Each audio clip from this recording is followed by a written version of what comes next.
पूर्वी अनेक संतती होती, त्याच्यावर पुन्हा नवीन एक मंत्र आला, हम दो आणि हमारे दो. फक्त 2 मुलं असावीत, आपण दोघं आणि आपले 2 मुलं, एवढाच परिवार. दुसऱ्या कुणालाही स्थान नाही यांच्या परिवारात, सासूला नाही, सासऱ्याला नाही, कुणालाच नाही. फक्त आपण दोघं नवरा बायकून आपले 2 मुलं, एवढाच परिवार. पण आता एवढी हळूहळू जगाची लोकसंख्या वाढत चालली आणि त्यात महागाई वाढत चालली. 2 लेकरांना शिकवणं पण अवघड झाले. एकाच लेकराची शाळेची फी एवढी आहे. आम्हाला आयुष्यभर शिक्षण शिकाय जेवढे पैसे लागले तेवढे आता एकाच वर्षामध्ये लेकराला लागतात. तेही किती, 3 वर्षाच्या लेकरालाच एकाच वर्षात त्याला एवढा खर्च येतो शिक्षणासाठी. अशी महागाई झाली. त्यामुळं आता मंत्र बदलला की हम दो हमारा एक. आता फक्त 3च माणसं, नवरा बायकोन 1 लेकरू. आता एकच लेकरू असं वाटतं. आणि त्या एकच लेकराला मोठं करण्यामध्ये, सांभाळण्यामध्ये माणूस व्यस्त इतका असतो, व्यस्त एवढा बिझी असतो की त्याच्याकडं धर्मकार्य करायला वेळ नसतो, भजन कीर्तनाला यायला वेळ नसतो. सारखं धावपळ धावपळ. विचार करा, नुसतं एक परिवार, तेही 3 माणसाचा, 4 माणसाचा परिवार सांभाळत असताना आपण एवढं बिझी असतो. आता ब्रह्मदेव तर सृष्टी विधाता आहे. संपूर्ण सृष्टीचं कार्य पाहावं लागतं ब्रह्मदेवाला. मग या सृष्टीमध्ये किती देव, म्हणजे किती देश आहेत, किती राज्य आहेत, किती परिवार आहेत, एवढं त्यांना पाहावं लागतं. मग ते काय थोडे बिझी असणार का? आणि मग आता ज्ञानाच्या गोष्टी करायच्या असेल तर त्यासाठी शिल्लक टाइम पाहिजे माणसाकडे, भरपूर वेळ पाहिजे. असं शॉर्टकट माणसाला ज्ञानाची गोष्ट सांगायची 2 मिनिटात सांगू शकत नाही. शांत वातावरण पाहिजे, आपलं बुद्धी स्थिर पाहिजे एका ठिकाणी, मन शांत पाहिजे. पण जेव्हा माणूस बिझी असतो तेव्हा बुद्धी स्थिर नसते एका ठिकाणी, मन एका ठिकाणी नसतं.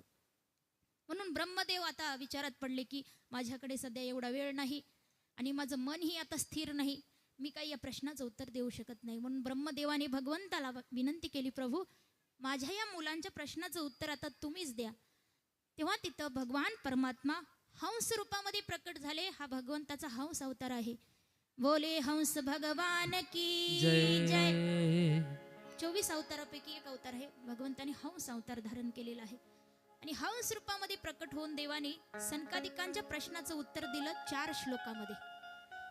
आणि ते 4 श्लोक म्हणजेच भागवत आहेत. चतुश्लोकी भागवत म्हणतात त्याला. म्हणून हे ज्ञान साक्षात भगवंताच्या मुखातून प्रकट झाले भागवताचं. मग हे चतुश्लोकी भागवत 4 श्लोक या भागवत रूपी भवनाचा आधार आहेत, पाया आहेत. जिथं पाया मजबूत आहे तिथं बांधकाम ही पक्क होत असतं.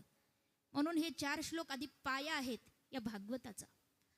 मग सनकादिकांनी हे ज्ञान नारदांना सांगितलं आणि नारदांनी हे ज्ञान व्यासांना सांगितलं आणि व्यासांनी ह्या ज्ञानापासून याचा विस्तार केला, पुढे भागवत ग्रंथ निर्माण केलाय. कारण एकदा व्यासांचं मन निराश उदास झालेलं होतं. व्यासांच्या मनाला समाधान मिळत नव्हतं. व्यासांनी वेदाचे 4 भाग केले आणि व्यासांनी 17 पुराण निर्माण केले होते, महाभारत निर्माण केलं होतं, तरी व्यासांच्या मनाला समाधान नव्हतं. तेव्हा एके दिवशी नारद महर्षी त्यांना भेटायला आले. व्यासांनी नारदांना विचारले, नारद माझ्या मनाला समाधान नाही, मी काय करू? तेव्हा व्यासांनी त्या ठिकाणी उपाय सांगितला. व्यासांचे जेव्हा चित्त अशांत आहे, जे व्यास एवढे ज्ञानी आहेत, ज्यांनी एवढ्या पुराणांची रचना केली, त्यांचं चित्त अशांत होऊ शकतं. आपण तर साधारण संसारातली माणसं आहोत. आपलंही मन सारखं अशांत होत राहतं, आपलंही मन सारखं उदास होत राहतं. म्हणून नारदांनी जे उपाय व्यासांना दिला तोच आपण केला पाहिजे. नारदांनी व्यासाला सांगितलं, व्यासजी तुम्ही श्रीकृष्णाचं चिंतन करा आणि श्रीकृष्णाच्या चिंतनामध्ये श्रीकृष्णाचं निरूपण करणारा एक ग्रंथ लिहा.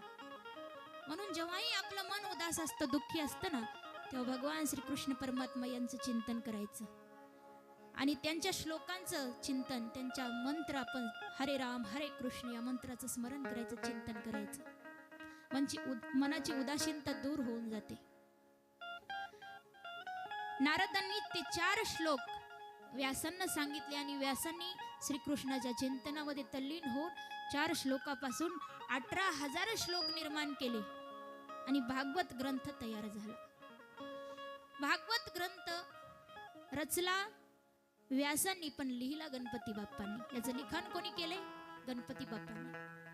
महाभारत सुद्धा व्यासांनीच निर्माण केले, पण लिहिलं गणपती बाप्पांनी. गणपती बाप्पांनी हे लिखाण करण्याचं काम केलेलं आहे.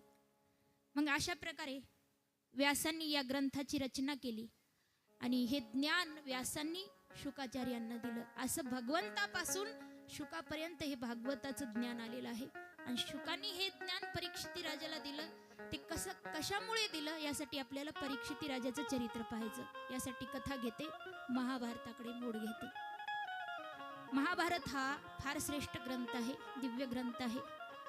महाभारताला 5वा वेद असं म्हटलं जातं आणि याची रचना व्यासांनी केली आहे. पण ज्यावेळी व्यासांनी महाभारत रचलं, डोक्यातल्या डोक्यामध्ये तयार केले, पण ते लिहून काढलेलं नव्हतं. माथ्या